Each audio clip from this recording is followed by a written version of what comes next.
has not been universally adopted by meteorologists. Hurricane names, yes, made by the Hurricane Center, alternated as 6 lists.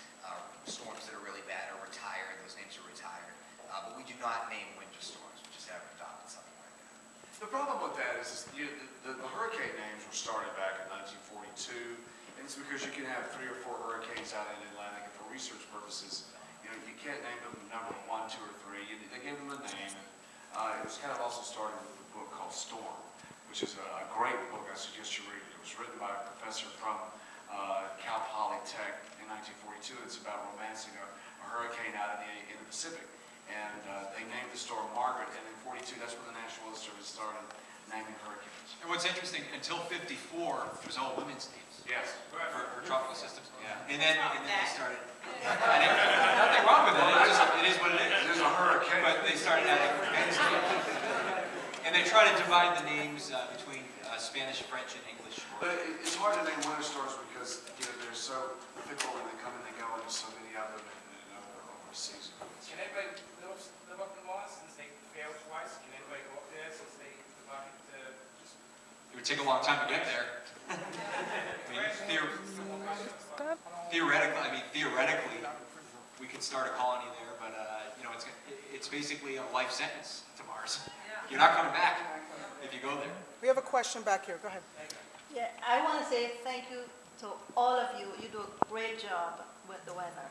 And my question is for all of you, the entire team, or more so the head of the team.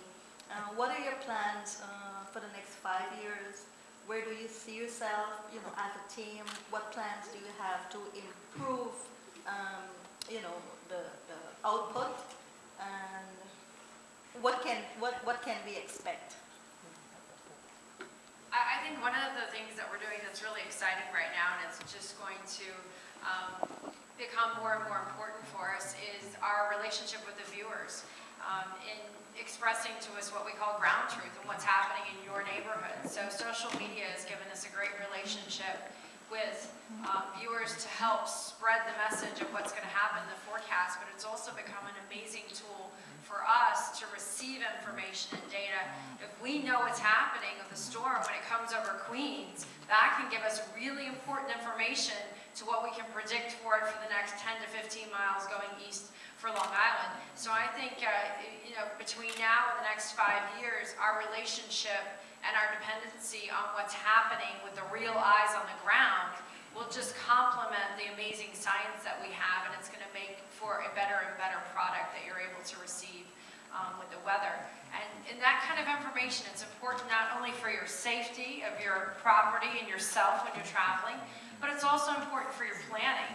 How you're going to shop for groceries, when you're going to make your doctor's appointments, how you're going to make it to the end of the month with your heating or cooling bill. These types of really important life decisions that you're making can be improved by better weather. And so as we improve our end of it, and we ask for a little from you with that relationship, it turns out to be a win around the board. I think that was the perfect question to end this forum. Talking about the future.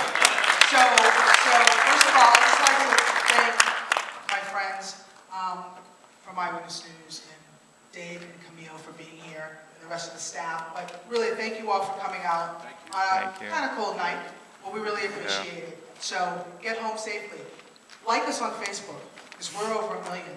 And for our Twitter fans, please also tweet Eyewitness News. The hashtag for tonight is ABC7 New York Town Hall. All right? Thanks a lot. Get home safely.